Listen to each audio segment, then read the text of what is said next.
Bonjour à tous et à toutes. Tout d'abord, j'aimerais vous remercier pour être venus aussi nombreux pour cette édition 2025 du colloque des masters de recherche en histoire.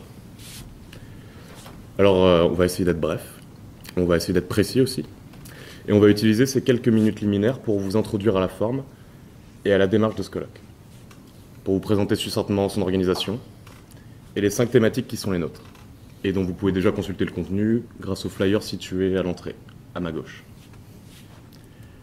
Outre les flyers, si vous avez eu le temps de lire l'affiche, vous avez pu voir que cette année, le colloque ne se déroule pas sur 3 journées, mais sur 2. Nous vous accueillerons donc dans cet amphithéâtre, aujourd'hui et demain, sur 2 journées presque pleines, puisqu'elles courent de 9h du matin jusqu'à 16h30 de l'après-midi. Alors vous avez pu le constater, des rafraîchissements et quelques victuailles sont mis à votre disposition pour l'accueil du matin, et ce sera également le cas pour la pause de cet après-midi, et ce sera également le cas pour demain.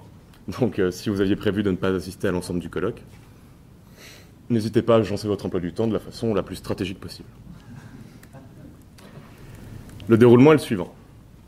Les élèves passeront un à un pour présenter un dossier, un angle, une source issue de leur travail de recherche.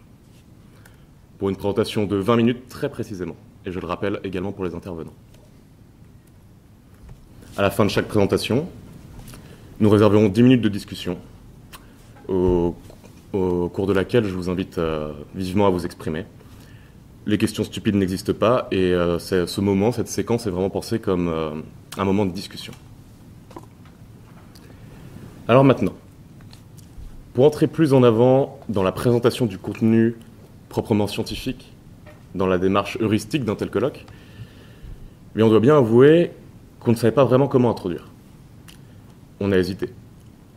On voulait commencer en citant Marc Bloch, Arlette Farge ou Philippe Ariès. Puis on s'est dit non. On s'est dit non, aujourd'hui, ce sont les étudiants qui font l'histoire. Alors il est intéressant ce titre. Les étudiants font l'histoire. Il y a d'une part, bien sûr, tout le contenu philosophique, presque politique, que cette phrase charrie. Mais il nous semble que le plus important ici, c'est bien le pluriel, la question du collectif.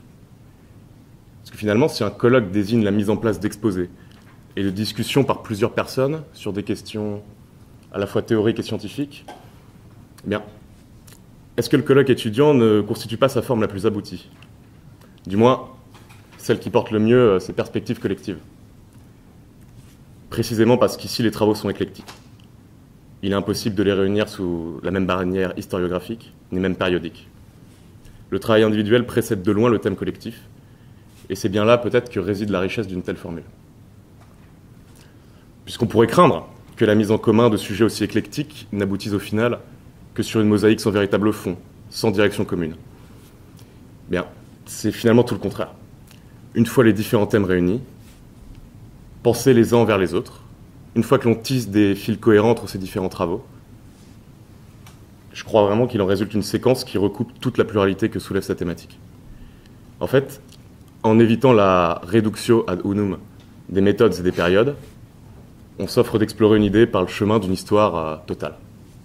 Et c'est à cette chance-là que nous avons voulu faire honneur. C'est donc dans cet état d'esprit que nous avons pensé ce colloque et que nous avons conçu ces différentes parties.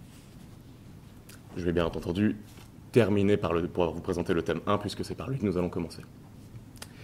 Mais c'est ainsi, par exemple, que nous avons conçu le deuxième thème, diplomatie et diplomates, qui explorera le rôle des diplomates français au XXe siècle, dans des zones de tension qui n'ont pas joui d'un écho journalistique ou historiographique suffisant.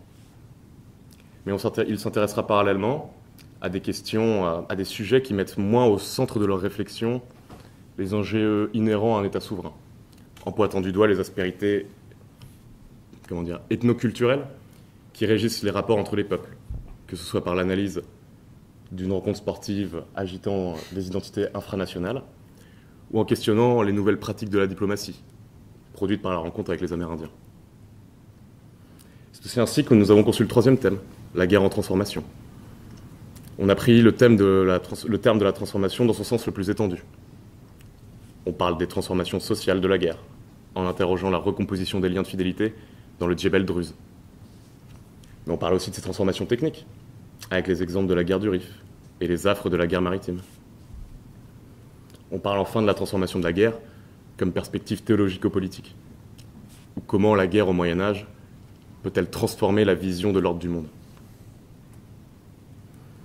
Le quatrième thème, l'histoire en marge, lui tient sa cohérence de ses partis pris historiographiques novateurs, tentant de construire l'historicité de catégories encore sous-représentées dans la littérature historique, en s'intéressant à des acteurs, l'agentivité des femmes dans l'ancienne Constantinople, celle des enfants mousses à la fin du XVIIIe siècle, en s'intéressant à des représentations aussi, avec la médiatisation des femmes djihadistes, et enfin, en s'intéressant à des pratiques, comme l'adoption ou la danse. La cinquième et ultime thématique, dans l'esprit du temps, prend à bras-le-corps cette dialectique si importante entre histoire et mémoire. Par les méthodes de l'histoire des représentations, nos représentations actuelles, comme celles de nos prédécesseurs. C'est-à-dire, quelle perception de la chevalerie habitait le regard des penseurs du XIVe siècle?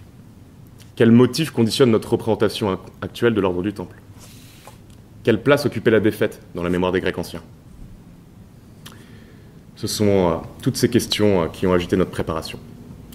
Et avant de vous introduire au dernier thème de cet événement, je vais passer la parole à mon collègue, Paul Hutto.